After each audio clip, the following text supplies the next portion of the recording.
Okay, welcome to Making It Easy, how to reduce barriers and eliminate unnecessary stupidity that stands between your patrons and great library service. My name is John Howard, and I'm one of the three of us who are presenting here today. I asked my staff, they said I was probably the one in the middle. Just a little bit about me. I've been the director of Mahomet Public Library for 6 years, a librarian for 17 years, and there's some of my favorite books, including a really new lit RPG book that is really fun.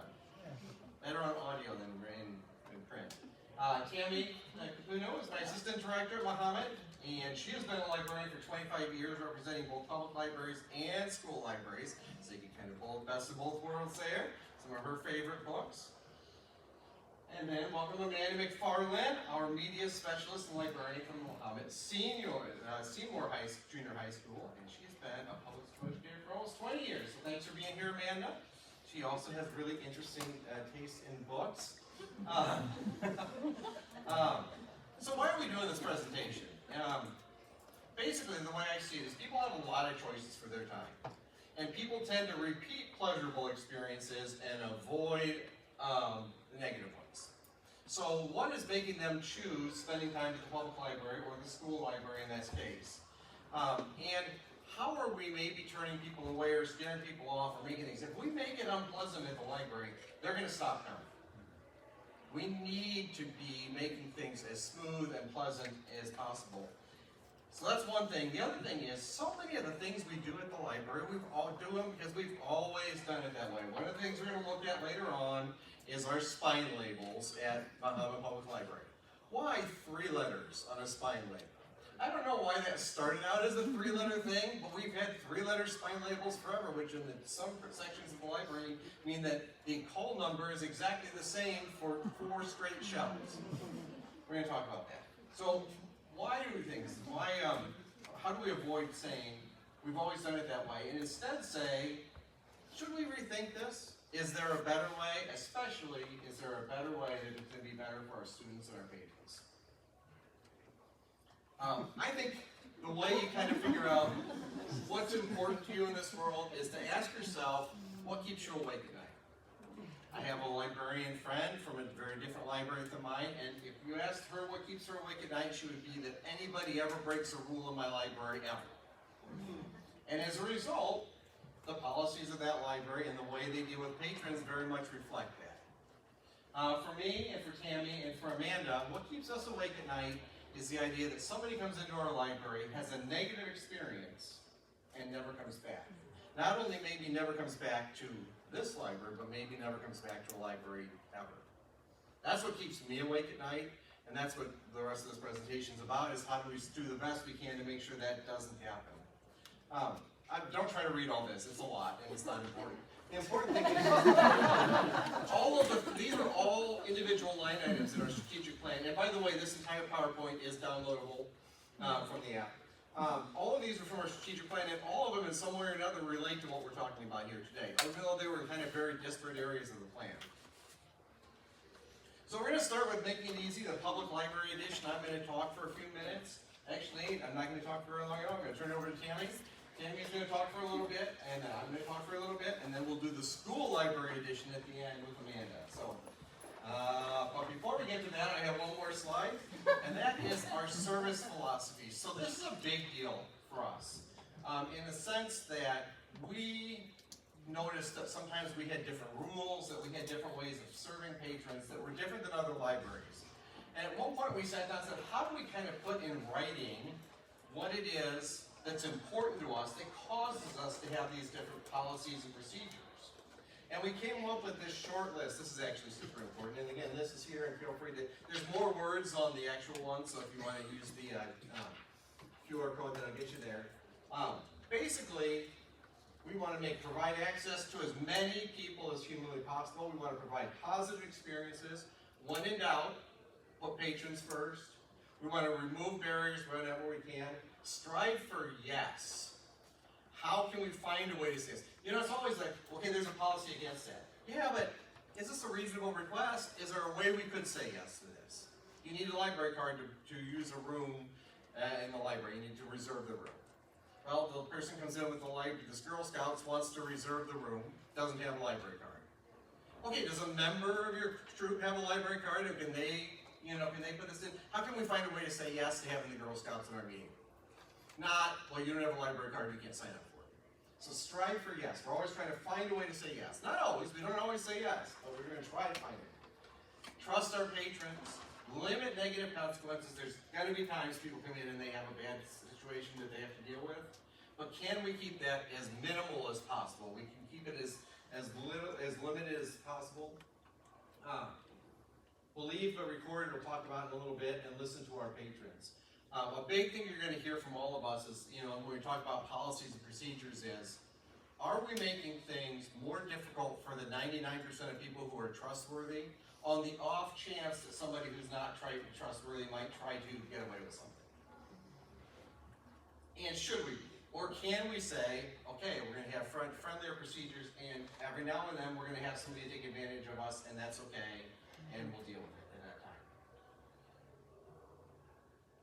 All right, and now I'm going to turn it over to Tammy for the next few sections, starting with the biggest one, making library cards easier. How hard is it to get a library card in our library? Thank you, John.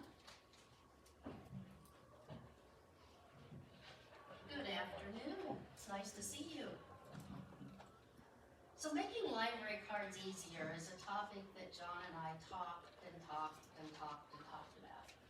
But we realized what we were doing is talking about how we see it, our process of getting a card through our eyes. So when we stopped and thought, what does it look like if you look through the eyes of the patron? And when we did that, we found our answers. So let's pretend here. I'm a new resident from Mahomet. I hop in my car. I can't wait to get my library card. I drive to the library. I walk in the door. I see a friendly face smiling at me. What do I need to get a library card? I'm ready. Give me a card. Well, I understood that there were 3 musts to get a card. Okay, well, all right, explain that to me. Well, you must physically come to the library. Well, here I am. I'm physically here. You must provide a photo ID. Oh, wait. Got it. Right here, right here. And you must have either a piece of mail or a written document that proves your address.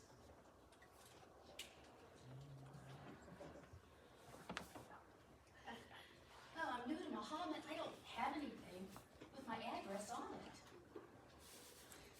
Well, I'm sorry. I can't give you a library card today. If you bring back a piece of mail or a document that has your address on it, I would be happy to take care of you.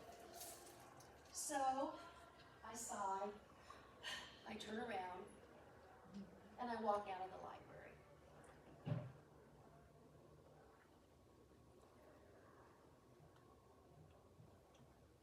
Why is our old process a problem? Well, we were not really flexible when it come to proof of address. As you just noticed, patrons physically unable to come to the library were not given a card. We wanted them physically in the library. And we did not offer an online application process in a world where people are used to doing everything online. So what did we do to make it easier? Well, we looked at our service philosophies and we said, well, yeah, we can provide a positive experience here. We can strive for yes, and we can trust our patrons. So here was our plan. We're going to have online application for library cards. We're going to offer multiple options for patrons to show their proof of address. And we're going to issue temporary library cards.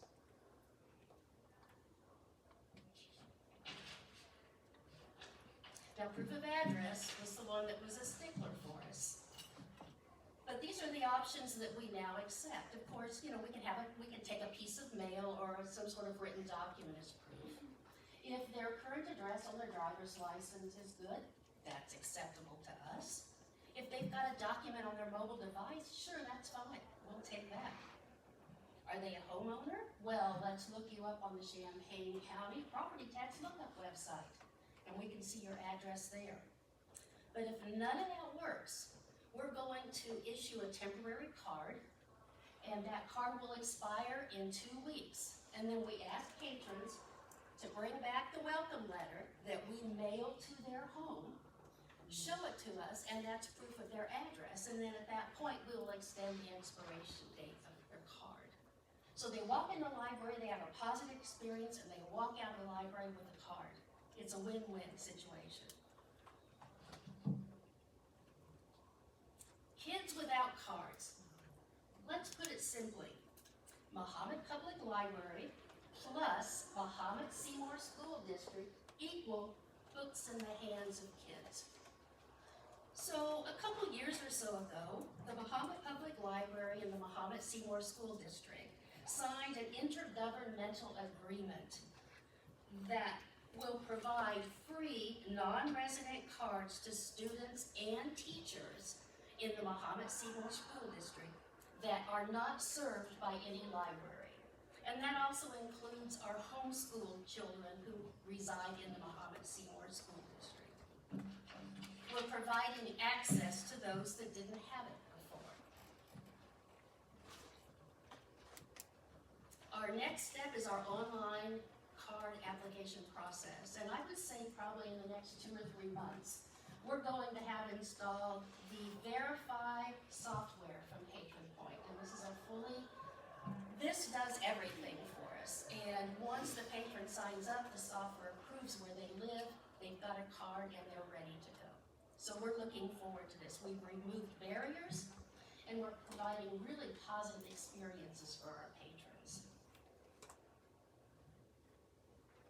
Making the collection easier. Once again, we want to remove barriers and provide these very, very positive experiences for our patrons. So I'm just going to show you a few pictures. We had a teen space. We had a teen space, but nobody knew it was a teen space except they had different lights and big tables, you know. So we created a sign that very, very clearly says teen space. We also created signage that sits on top of the collections, and we've actually done this in several sections of the library. Very easy to do, very inexpensive. We bought the holders and made the signs ourselves. Here's some more examples. We've got the children's area. You can see chapter books, etc. And then here are some examples of the adult collection, our new arrivals and audio books. Spine labels. John said we were going to talk about this. So, picture books. Let's talk about those first. You would have a spine label that had an E on it and 3 letters of the author's last name. And we thought, you know, if we turn that label around and put the whole name on there, excuse me, look how much easier it is to find a book. Voila, simple, easy. A little bit of time, a little bit of labels, but easy. Okay, this is one of my favorites. It's kind of fuzzy, but this is our large print collection. We had a patron come up to us one day. She said, I've got an idea for you. I go to large print because I like the large font. But you've got a spine label with a comma that I can't read. We said, well, we can fix that. We increase the size of the font on the spine label, and they're easier to see. Okay, this is something we've recently done in the adult fiction section. We've added the series at the top, so that makes it easier for patrons to find. And then you can see at the bottom, which I'll talk about here in a minute, we genreified our collection. We've got the genre, and instead of having 3 letters of the author's last name, we were able to fit the entire last and first name of the author. Makes it so much easier to find what you're looking for. Genreification, oh my goodness. This was a project and a half. We finished, I don't know, maybe a month and a half, 2 months ago. But we decided that I won't go into too much detail, but we genreified our collection. And you can see our thriller section. We bought signage that is at the beginning of our collections. And I have a tip for you. When you're doing a genreification process, hire an MLIS student who will work really hard to get to us. Right, Mitchell? Yeah. Okay.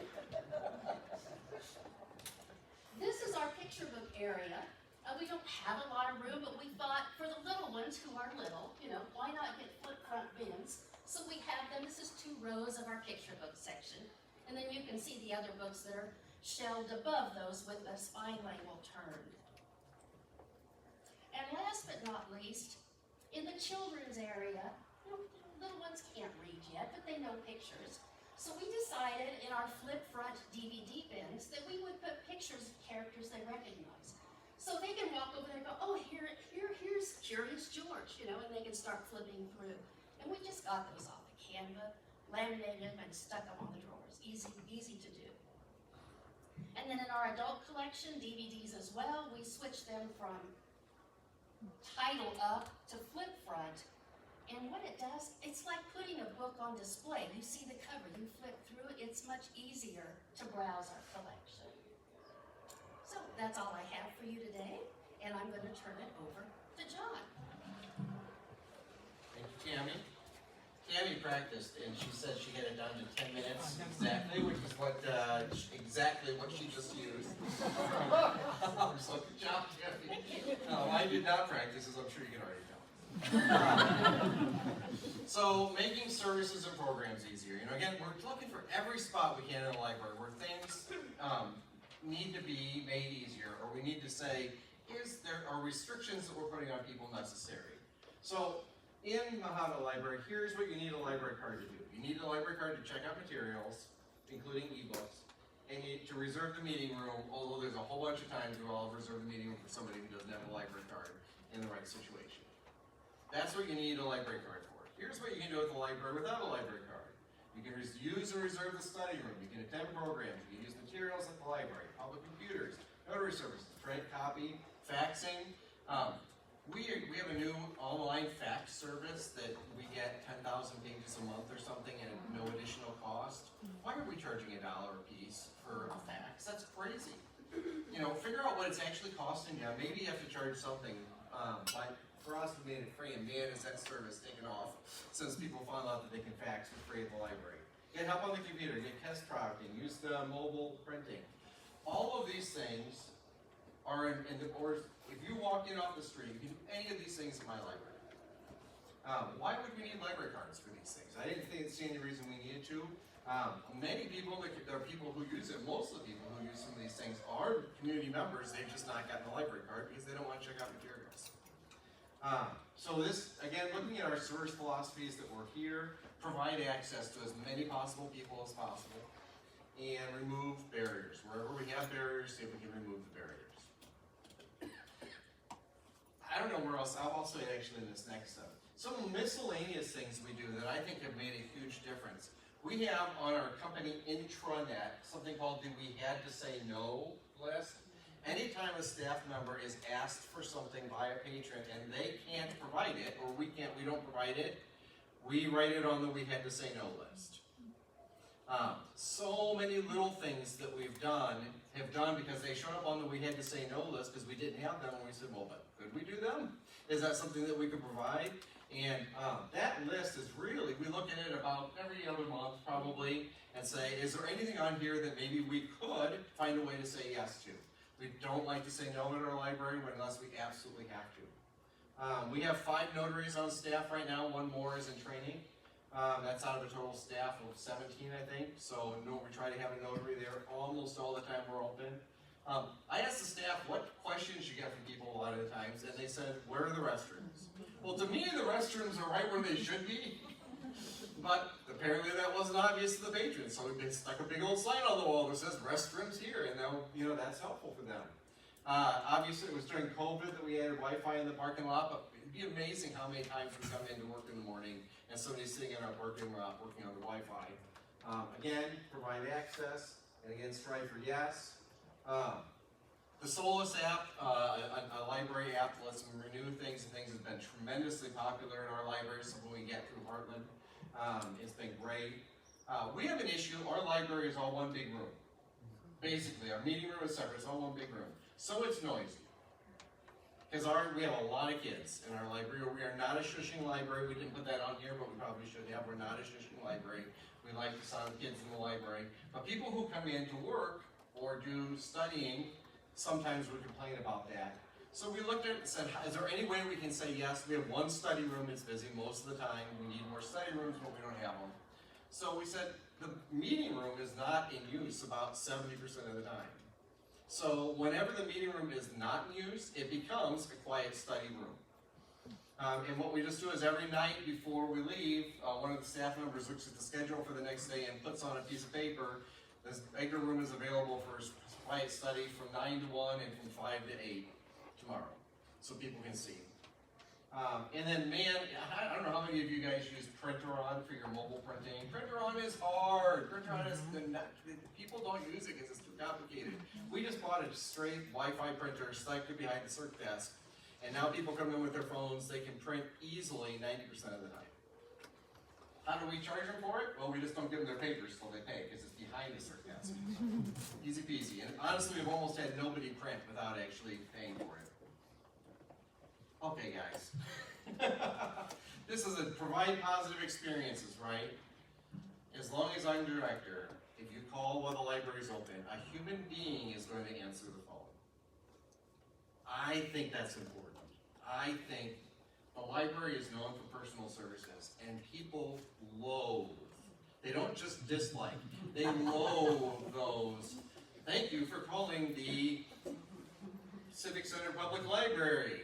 Press 1 for something you don't want. Press 2 for something else you don't want. What we really want is going to be number 7. You know, I know it's more staffing to do it, but it's personal service and it's a positive experience for people. And I think anytime I call one of those things, and I get it, that's a small negative experience. If it's at all possible, answer the phone yourselves. We also have live chat, and that's also during work hours. It is a real librarian who's answering that. It's not some kind of bot. Okay. All right. Here's the place where this really hit the fan, I think, the most directly, and that is, how many of you have heard, well, I used to use the library more, but I couldn't afford it? I would hear that a lot. When I went out in my shirt, or as with my name tag on, or said I was the library director, I would hear it. And what were people talking about? They were talking about overdue fines, and they were talking about lost or damaged items, for the most part. And it broke my heart, especially with the overdue fines. So, like many of you, I don't think I have to sell you on fine-free is a huge difference for us.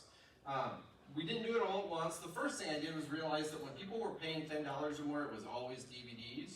Because we were still stuck on $1 a day, even though DVDs is like super old technology. If you have to do DVD fines, please put a lesser than $1 a day. So we made that 10 cents right away. Our DEI committee said that overdue fines are a barrier, and that's, you know, over and over people have said that is a barrier. So we said, well, let's remove that barrier.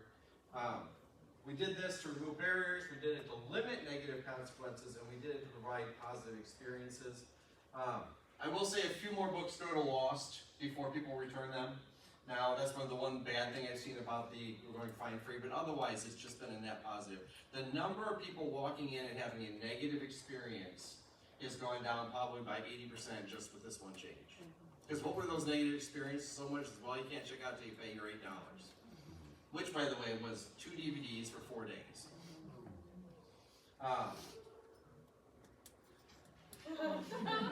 So loss and damaged items. This is very much where I say limit negative consequences. This is one I can't totally eliminate.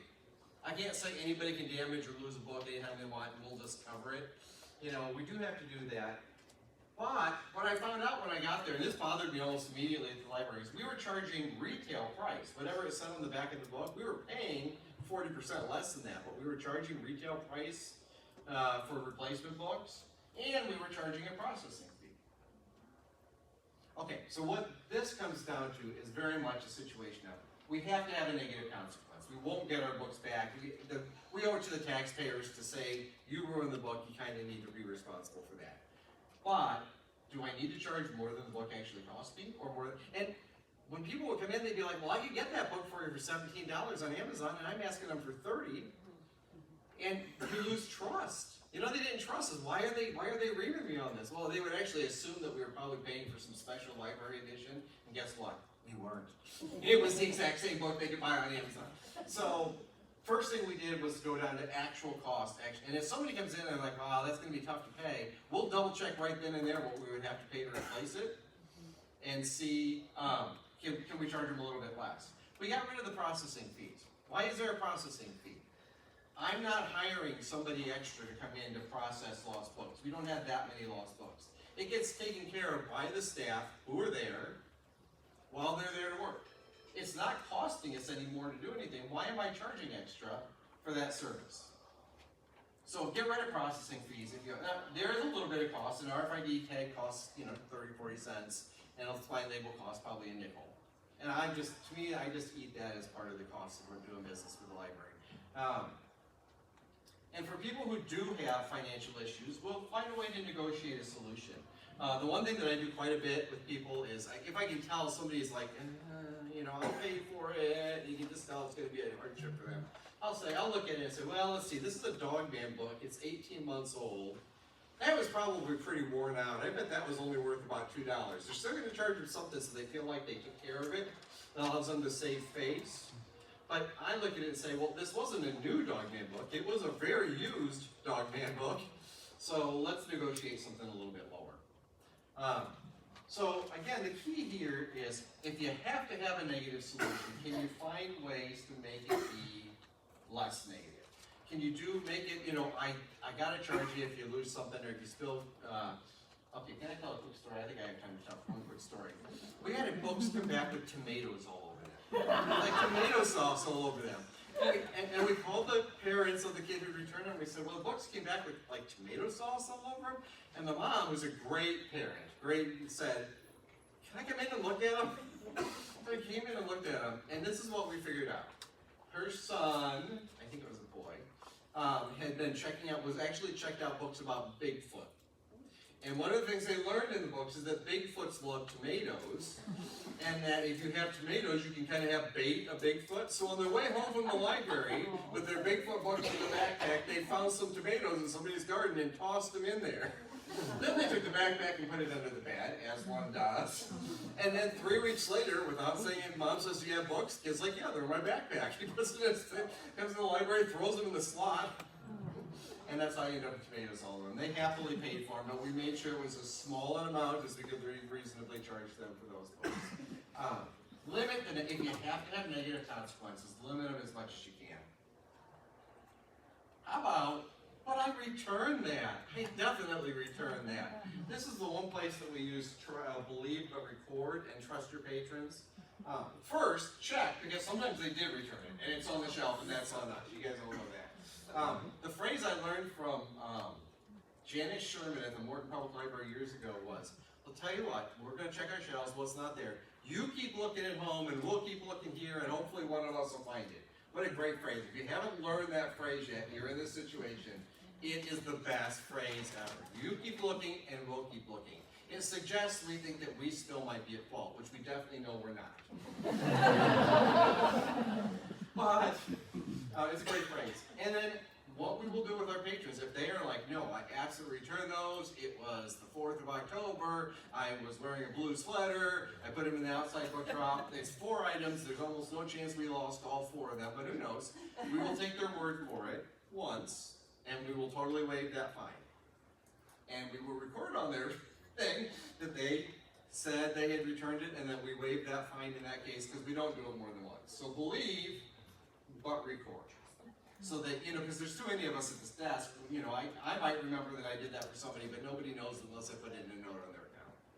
And I once told somebody that that was what I was going to do, and they said, well, if you're going to record it on my account, I'd rather just pay. Fair enough. Again, trust your patrons if at all possible. And it's this one situation, believe but record. One last thing, at my library, anyone who's working one of the public service desks has absolute authority to make any decision they feel they need to make in favor of a patron if I'm not there to be involved with it or whatever, and they're not going to get in trouble for it. So, Tammy will tell you, this is something I said early on. If you're the only one there on Saturday and you think the best thing to do is to waive somebody's lost book fines, waive those fines. I'm not there talking about, come see me on Monday, tell me what happened. we'll talk about it. Now, I might say, I would not have done that in this situation, and here's why. And in the future, if that kind of exact situation happens, don't do that. But they're never in trouble for doing it as long as it was in favor of the patron. I want all my staff to be empowered to make a positive decision in favor of the patron. Again, they're also going to be recording it, so that we can have as positive an experience as possible. All right, and that's the bit at the end of the public library edition. I'd like to offer the school library edition of Make It Easy with Amanda McFarland. Hi, everybody. Right on schedule. I love speaking with them because pretty much what they're saying is what I try to do in the school library too, so there's some overlap. So I'm going to talk about our school library at Mahomet Junior High. And when I was hired, I started in the fall of 2015. I was told that your students are readers, they love to read books, and the problem is, though, I only saw them when their teachers brought them in. So I wanted to try to figure out ways to bring the students in when they weren't, in a nice little row of ducks behind their licensed arts teacher. So what happened was, there were some big changes, and they all kind of happened by accident. I was forced to rethink and revamp our entire library schedule in the fall of 2020 because of hybrid learning due to COVID. We had a very interesting schedule where teachers worked in the school on Mondays, half the kids were there on Tuesday, Thursday, and half the kids were there on Wednesday and Friday. So I would think, how am I going to see my students? They're not coming to the library, I have to go to them. What's going to happen? So I was kind of forced to make a new schedule, but it revolutionized our little library. And I ended up making a set 3-week rotation for our school library. Before this COVID example, we had programs, because I knew when I was hired I wanted to have programs in our library. However, they were very inconsistent. I fit them in when I could. And then also the teachers signed up their classes. Okay, I know, rookie mistake, that was my fault. So the teachers would just go online. One teacher might sign up their class for one day, and I'd see 3 classes throughout the day. And then another day I would have every single period booked. I wouldn't even get a lunch. And then some days I would have absolutely nothing. Some weeks I would go 3 days with no classes. But with this new thinking I had to do, Mondays and Fridays became kind of a work office day for me. And now every Monday I focus on the collection, and I get to see my life skills friends every single Monday, and it is the joy of the week. It's a great way to start my week, so we get to do story time, which is another thing that's fantastic. Tuesday, Wednesday, and Thursday, since I have now made the schedule for the teachers, I see only 3 to 4 classes every day, and Fridays are processing and program days. This has also made it easier for me. All right, so there's a big silver lining. One thing is I got to hire a full-time assistant. I proved to the district that I needed a full-time assistant. I now see only 1 grade level per week. So for example, this week when I'm gone, the 7th grade classes are in. This gives me a chance to, as best as I can, perfect 1 lesson every single week for 1 grade level. I also got to start following a lot of the Mahomet Public Library procedures.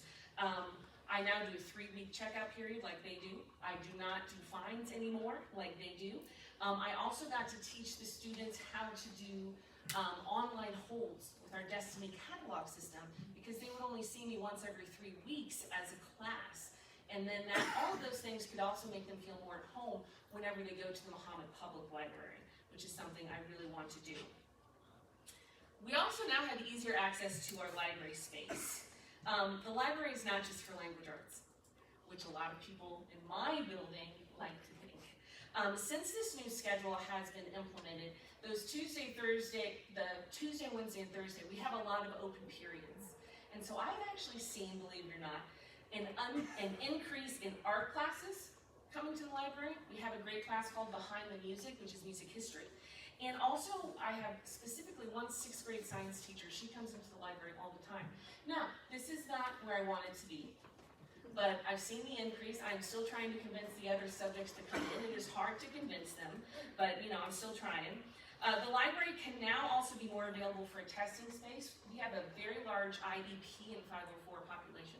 So if they ever need a large space, those teachers can check with me to find an open period, and the space can be used for special events hosted by our superintendent and principal, and they have those 2 or 3 times a school year in the library, which is kind of cool, and they do that on the Monday or the Friday. And finally, we can also invite special guests for public library card sign up, which is fantastic. We started that last year, and we're going to do it again in a couple of weeks. We also have easier access to library checkout. The students can now check out books, well, really every day, because they can do the online hold system, and we notify them via locker note and email to let them know a book is in, and they can just come and get it, and then they can go on their merry way. Students can visit the library all day on Mondays and Fridays, which for a school junior high library is kind of a big deal, at least in my area. So that library, even though I'm doing office work or processing, they can still come in at any time, check out a book. I'll put the processing down, help them, and then they can go. Now this is the other thing that I'm still working on. Students can visit the libraries, but their teachers have to check our schedule. I now share the schedule with all the teachers, all of them, not just language arts. So if someone needs to come during a class period, the teacher can see if the library's free without a class in there, and they can come down. I constantly have to share that schedule, but that's okay. And every day now, during our very last period of the school day, we are open for study hall, and we are also open for checkout. And that is our busiest time of the day. Some teachers are like, yes, it's the last period. And my assistant and I are like, oh great, it's the last period. But it's fantastic. We've been keeping track, and our numbers have gone through the roof since we implemented that last year. Now the programs were the things that I was most excited about, that have changed the most, and some teachers still think, well, you're a book person, you just do books, but that's not what I'm about. Because of this new schedule, we now have at least one day a week dedicated to library programming. And again, this was a goal I had when I was hired in 2015. Before this schedule, I would fit them in where I could. I maybe would have one a month, maybe sometimes one every 2 months. And I just wanted more. So when I created this schedule during that hybrid fall, I was like, guess what? Fridays, nothing's happening. And when we go back to normal, we're gonna have programs every Friday. So almost every single Friday, unless there's a special occurrence, we have lunch programs. They are offered, and I have prioritized these programs for several reasons. Number one, some students don't like books. I don't know if you knew that. But some of them, they just, they don't jive with that, okay? So this lets them know the library is more than just books. It also gives them a safe place to come during lunch. That cafeteria is hectic. We have almost 800 students in our building that was built for 500. This is what we're dealing with right now. So they get to know the library is a safe place, and they also get to know me a little bit more. And if they can't get to the public library because of transportation or whatever the reason, I kind of want to mimic that vibe, and they can get some programs with us. And finally, I care a lot about all of my students, as probably you guys could guess, but I have many neurodivergent students whose needs are not being met. And at least one day a week, they have the library, even if it's just for 30 minutes during lunch, where they can come in and kind of have a quieter place. They can kind of, reset. So that's very, very important to me. The programs are varied. We have a lot of different programs that we do. The students help brainstorm. I've come up with several. Their 2 favorites are device time. They can come in and they can do any device. You mean, Mrs. McFarland, I can read on my phone? Yes, you can. You mean, Mrs. McFarland, I can bring in my Switch? Yes, you can. And that one is very popular, I'm sure you can imagine. So they came up with that, and they also came up with the program Let's Watch. And those kids love Bluey. So we always start the year with Let's Watch Bluey. All right? And then coming up, we're going to do Let's Watch Gravity Falls. And they come in, they bring their food. Food can come to the library. Wait, Mrs. McFarland, I can bring my food? Yes, you can. Come on in, you rebel you. And we also have quieter things for my students who need a quiet space. We do relaxation station, they color, they draw. We have a flashlight reading program. We shut off the lights, we have flashlights, we read in silence for 30 beautiful minutes. We have a lot of passive programming, because guess what? Some kids do still want to have that social aspect of lunch, but they also want to do library stuff. So we have activity and coloring sheets. They can come, they can take and bring back for school currency called Bulldog Bucks, and then they can spend that in the store, and they feel so awesome. And we also do a creative bookmark contest and a library bingo contest, and it goes on and on.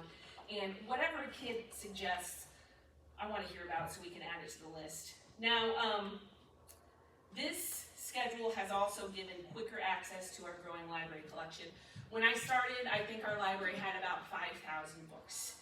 And it had, I counted by hand because I love them so much, 122 graphic novels, which in my opinion was not gonna do much for me.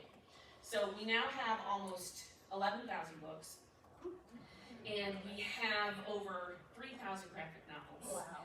And that was a lot of work for one single librarian to deal with. With our work days, and now with a full-time assistant, on Mondays and Fridays, we can dedicate time to our collection, to processing the collection, to get them on the shelves quicker. When it was just me, it would take sometimes 3 weeks for me to get a new book order ready. And that was unacceptable. And I would go home, staying up at night, because I didn't have the books ready for the students. And it really, really made me sad. It also, these work days also give us time, dedicated time to work on displays for the students, lesson plans, collaboration with my coworkers, website updates, and any other office item that might come up. I now have time to do that. And speaking of what Tammy spoke to, we have also genrefied our fiction collection, and this has changed the library experience for several students. They have time, they can quickly find what they want. We have little pictures on our spines. I'm sorry you can't see it better. It's kind of in that one over there. So I love it when I see my certain kids go straight there. I know where they're, oh, okay. Evan's gonna go right to the sports section. I know where Evan's gonna go every time he comes in, and that's okay. I had this thought at first, like, oh, if I leave it alphabetical, then they can discover new authors, and it'll be great. And that was dumb. I was thinking about what I want to do. Evan does not want to discover a fantasy author. Evan wants to read Michael Pika every time he comes in, and he's going to know where to go exactly now because they're all together with their sticker. All right? And also, we use a lot of the same signs too. We now have nonfiction signs in that area, and some of them are specialized, such as World War II Holocaust biographies, because these are projects that are done every school year. Finally, I can't forget about my staff. There's a lot of access points now that are easier for staff, most importantly information. Our staff is very, very busy. Rarely do they come to the library unless they want to make some copies. Of course, my language arts teachers come all the time, but the other ones not so much. So with my office days on Mondays and Fridays, I can make monthly new book newsletters, which I have lots of fun with on Canva. I love to show them all the new books we're getting, because staff can check out the books too, and I want them to, so they know what the kids are reading. I also give monthly library tips, and I distribute those via Google Slides. I also am able to plan updates for in-service days and for staff meetings when needed. So one note I want to add before I'm done, I know I am very fortunate because I have created this beautiful schedule and no one has told me you can't do that, you have to do this. I know I'm very lucky that way, but this schedule is definitely what works best for our kids. I think it works best for our staff. I'm also very fortunate because I have this amazing library assistant, and she helped me brainstorm a lot for the genreification and the nonfiction signs. So I'm very lucky, and I know not all school libraries are like that, but this easier access for our library was truly, it's truly been a group effort. So hopefully if you are a school librarian or know one, they can have the support that I have had. Thank you.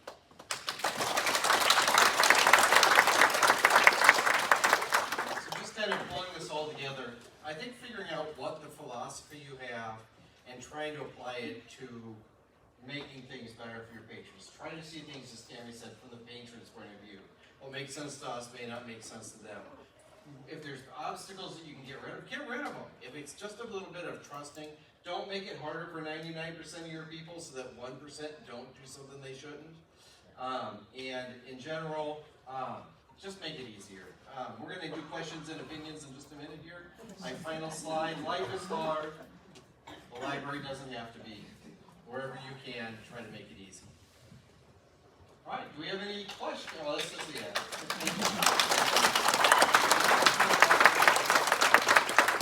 Let me know who you'd like to answer the question, and we'll go from there, right? I have a question for you, actually. You want to put the microphone out, and then why don't you guys just kind of meet up here in the picture? But it's good business for me, yes. I can just talk loudly. Okay.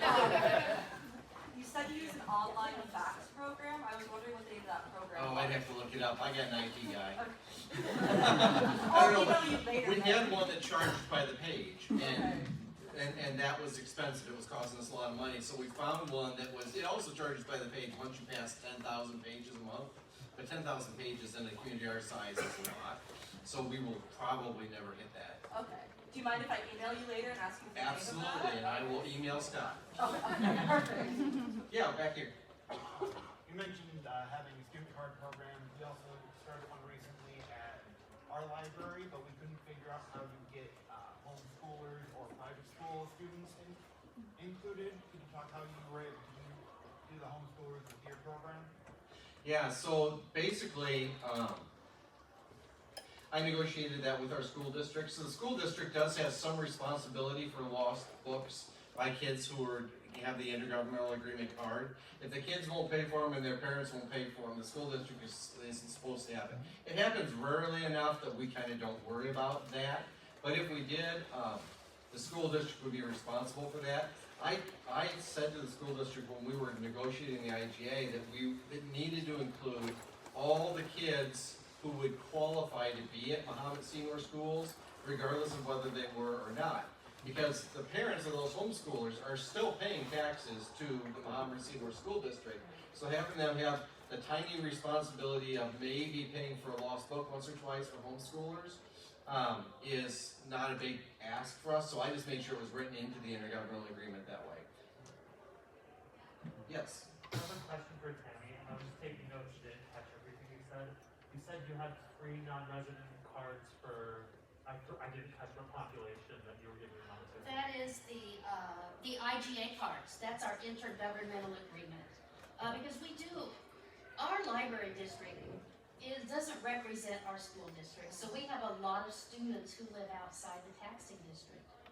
They didn't have access to our materials. So that's the population that I'm talking to, and teachers. If teachers do not live in a library district, but they teach in the Mahomet Seymour School District, they too can get a free non-resident card. And they're good for a year, and they have to renew them. Thank you. Over here. Amanda, you said the public library came into the school library sometimes? Yes. What do you guys do together? Oh, we started this last year. They come in for this library card sign up. Oh, cool. So we did it last year, and we had 25 students sign up, which we were super happy about. And we're doing it again on the 21st. So we're going to try to make it annual. And we've already talked about we need to brainstorm other things to do as well. Yes. Just to speak on that, Morton Public Library, they have IGAs with the school district because the districts don't line up at all. And they require one of the school supplies is a public library card. And so they do offer through IGA free cards. So that's interesting that they actually require it. Our school district doesn't require it, but during the registration process for the kids for school, they have like 9 screens they go through during this online process. And one of them we asked them to put up says, the Mahomet Seymour School District recommends that all children have a library card with Mahomet Public Library. If you don't, here's a link to the online application so that while they're in the process of registering for schools, the school district says, we think you should have a library card, and here's how you can get one by linking to our website. So Yes. I had a quick question, make it for any. It's like when you're doing your genreification, did you set? How did you like come across? How did you deal with the like multiple genre titles? So you're asking Something about that the, might be sci-fi western. Where's the flow chart? you're asking about the Outlander situation, where you have a historical fiction book that has fantasy elements, that is a huge romance novel as well. Which, by the way, we put in historical fiction. That was my decision. Tammy, could you talk about the flow chart we used to decide?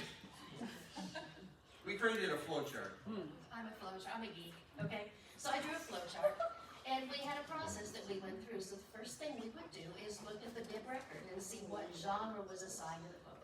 If it was a genre that we were going to use, and it was the only one in there we were going to use, that was it, pretty simple. But if there were multiples, we thought, well, somebody has to decide. So we went to Goodreads, and we looked at the tags that are on Goodreads, which is a crowdsourced product, and it's what most people would put it in, and so that was our decision. It was pretty simple to do. Yeah, so that's how we did it, and if it didn't fit in anything, it was general fiction. Yeah, back here. Just a follow-up. Now that you have your genre on each book, how do you arrange your fiction books now? I Are didn't they still all understand the question. together as a fiction, or do you have a section? Oh no, they're fiction? shelved by genre. We have But- mystery section, thriller section, sci-fi and fantasy. In total, how many genre did you put in the stands? Yeah, Mitchell knows. He did all the work. We'll just get him up to answer these questions. Yeah, we have 8 sections. I tell you, the one I read sci-fi fantasy, and I like both. And the question of whether those should be 2 separate genres or not is very contentious. Because truly, dragons and spaceships are not the same thing. Yes. I made them separate. So I'm in a sci-fi fantasy book group on Facebook, and I crowdsourced it there. I said, which one should it be? Should they be together or should they be separate? And it was a very, very contentious discussion. And what it came down to was about half the people thought they should be together, and about half the people thought they should be apart. In the end, I stuck sci-fi and fantasy together for 2 reasons. One, people who do read fantasy often also read sci-fi, and vice versa. Much more so than maybe necessarily people who read sci-fi and historical fiction, for instance. They're more likely to be an overlap. And second, we just don't have a big enough fiction section to have lots and lots of genres. So it was a little bit of a convenience thing on that. Yes? Okay, speaking of that, what do you do? Do you have spine labels? Do you have call numbers? How do you? So the genre's on the spine label, the genre is on the call number. We have posters on the ends of the end caps. We have end caps saying, you know, sci-fi A through a G on this section. We have, did I miss anything there? We have it every place we can possibly put it. Yeah. So what's been your patron response? Well, that's a great question. Muted, considering how much work we put into the deal. Yes. And of course, you know what's always going to happen when you change something. Yes. You mostly hear the people complaining. Also, 2 things about that. One, before we did it, we did a community survey. 68% of people said they would find it easier to find what they wanted if we had it divided by genre. About 18% said it would be harder for them, and about 20% said they didn't care. So we haven't had people raving about it, but we haven't had a ton of people complaining about it either, other than they, you know, when they first trying to find their way around. The first things we heard were complaints, because it was a change. And of course, it's a why'd you change everything? Exactly, you know. I just figured out how to find it. But again, it was the numbers on the survey we did were pretty compelling in terms of people saying it would be easier for them to find what they wanted. And we also asked them, by the way, at the time, what genres do you most likely to read? We put about a list of about 20, and we took, you know, the 8 that were the most sensible from that list. Yeah. Yes, over here. Amanda, you have a very limited time with the students in your class or your library. So how do you do that? Because you talked about someone bringing in a switch, and they have to hook that up and. So you're speaking specifically towards the programs? Yeah. All right, yeah, that's a very good point, because the lunch programs, the lunch period in our school is only 30 minutes. So I always coach the students the first week before we start, you have to get your lunch, you come straight here. Now the switch devices, these kids are very serious about their device time. Oh. If they're coming to that program, they know they're gonna have that switch charged. They get it from their locker, they get their food, they come straight to me. Same with the phones, you know, this is like Christmas. It's just a phone, and so we're all on our phones all day, well, what's the big deal? When these kids are told not to have them in class, and then they can get them out for 30 minutes, they have them, they get them from their locker, they come straight there. So sometimes if they have to wait in line for food, that does happen, but still I have kids in there for a solid 25 minutes. And for them, that is joyful, which is awesome. Switches are portable. Yeah, the switches are portable. Right. Yeah. You know, making sure the Wi-Fi is working that day, because we have, sometimes our Wi-Fi would go down. Thankfully, we haven't had any issues with that, Okay, good. so it's been good so far. Yeah, thanks for asking. I can take one last question. I will say, I'm not gonna go to a session after this. I'll be either in the hallway or just downstairs here. If you have anything you wanna chat about, I'd love to do it. Let me one last question over here. Did you have difficulty getting your board to sign on to voting signs for your DVDs? I've got well, the fines for the DVDs is a management decision, so I didn't have to ask the board about that. Going fine-free entirely was more of a policy decision, so I did have to get them in. We have a phenomenal board. If you're a director here, here's something that I've learned over a few years. Whenever you're talking to somebody in the community who's really interested in the library and has like a knowledge of it, jot their name down as a possible board candidate for the future and put them in a file folder. So I have a file folder of possible board candidates that are people who have said that, you know, they really want to, that they you know, they just have a real interest and passion for the library. And the other thing I'll say is, we have in our bylaws that we follow the ALA right to read thing. And before anyone runs, I say to them, look, you're gonna have to defend this because it's in the bylaws. So I make sure that they have read the ALA right to read thing, statement before they do it. I'm not saying we can't stop them from running if they disagree with that, but those two things have made a huge difference in having just a really positive, strong board. Don't leave board members to who walks in the door when you say maybe we need new board members. I always have 3 or 4 board members in my pocket that I think, if you ever had a chance, would you run for board? It's very affirming to have somebody to say, look, you know so much about the library, you care about it, would you run for our board? It's hard to say no to that. And if, as a director, if you can always be looking for the right people, I just got a phenomenal board. And I'm not saying that they don't question things, because they do, but they do them in a very educated and serious way, and so I have great experience with the board. All right, guys, out there, life is hard.